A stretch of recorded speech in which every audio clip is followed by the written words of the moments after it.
Vamos ao mercado de commodities, as informações do Maurício Bellinello. Vamos lá.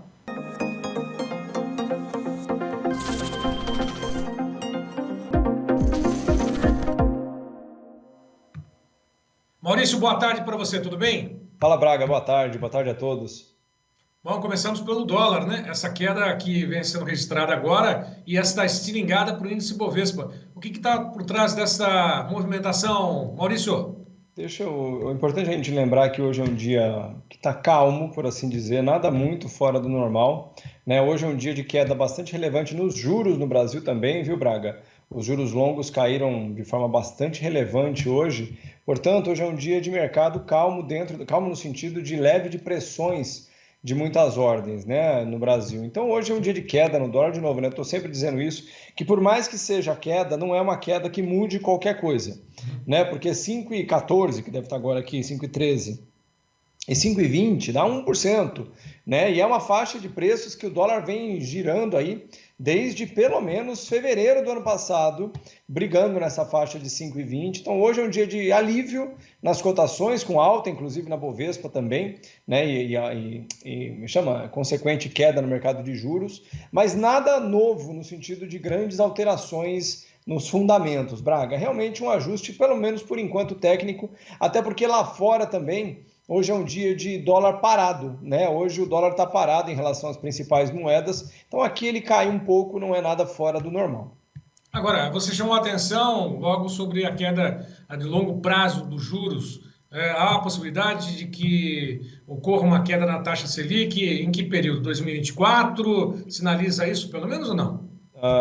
Por enquanto, a perspectiva mais otimista do mercado, e não é minha, né? Como eu gosto de lembrar, a minha opinião é o que menos importa, né, Braga? No final das contas, a opinião de quem movimenta dinheiro de verdade é quem vai formar preços e, portanto, a opinião deles é que vale. Nesse momento, no Brasil, a perspectiva mais óbvia, mais direta, é que a gente vai ter a Selic fixa nesse patamar de 13,75, sem novos aumentos, por enquanto, até pelo menos o final do ano, né? A perspectiva mais otimista hoje fala de novembro, dezembro, talvez, para iniciar a conversão da curva para baixo, ou seja, o início da queda de juros no Brasil. Portanto, tem esse restinho de ano pela frente aí de juros a 13,75, sem novos aumentos, até porque eles seriam provavelmente inócuos, né? Então, mas ainda assim pagando uma fortuna, uma baba por ano. Isso deve dar um número, que é um número bonitinho, Braga. O Brasil deve gastar esse ano aqui, o Brasil tem mais ou menos 5,3 trilhões de reais de dívida pública, né, federal. Lembrando que os estados e municípios no Brasil não podem emitir dívida no mercado. Isso vai gerar uma conta por baixo de 650 bilhões de reais só esse ano e só em juros, não pagando R$1 da dívida principal. Ou seja, pagando, emprestando, aliás, pedindo empréstimo para poder pagar essa taxa de juros aí, para muita gente embolsar essa fortuna, sem dúvida nenhuma. Um bom negócio nesse sentido. É maior do que todo o nosso orçamento federal, só para você ter uma ideia. É brincadeira, né? Bom, mas vamos lá. Agora, com relação a essa questão também voltada ao petróleo, não tem grandes novidades, o petróleo está recuando, mas dentro daquilo que vem oscilando nos últimos períodos, aí, nos últimos dias, não. Exatamente, Braga. Ele caindo hoje, o contrato mais presente na casa dos US$ 76 nesse momento, que é a mesma faixa de preços que vem desde setembro, né, do ano passado. Então, assim, essa faixa perto dos 80, entre 73 e 83, uns US$ 10, para fazer um número redondo, né? Não é exatamente assim, mas em torno desses US$ 10, essa margem de oscilação, é uma margem que vem desde pelo menos o meio do ano passado, julho, agosto do ano passado, e por enquanto não há uma perspectiva de alteração, porém, é importante lembrar que o petróleo agora, ele já entrou no que a gente chama de uma sazonalidade de alta. Então, daqui, historicamente, nos últimos 60 anos, daqui até o meio de julho, mais ou menos, o petróleo entra na fase ascendente dele dentro do ano. Então, não seria algo fora do radar ver o petróleo buscando, eventualmente, 85, 88, dentro da sazonalidade. Ou seja, não é mudança alguma de fundamento. Inclusive, é algo normal para ele. Porém, nesse momento, a recessão americana, que vem se asseverando, né, vem piorando no sentido dos efeitos dela, vem mostrando sua cara e, obviamente, quando a gente tem uma recessão na locomotiva do mundo, isso puxado pela recessão ou pela redução do ritmo na segunda locomotiva, que é a China, o petróleo tem grande dificuldade de se mexer, porque ele basicamente é um termômetro da atividade econômica.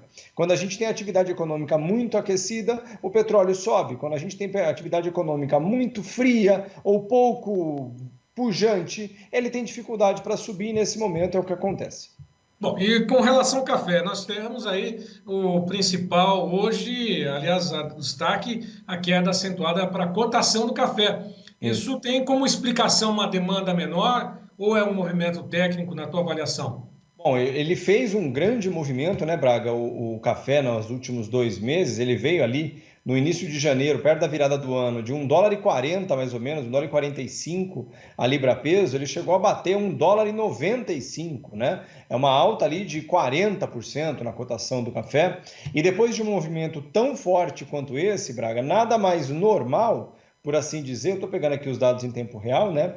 De que a gente tenha um movimento agora que a gente chama de realização depois de uma forte alta, né? Também é importante lembrar que entre março e maio é o que a gente chama de topo da sazonalidade de preços do café, tá? Porque a partir de abril, maio, entra a safra brasileira de café.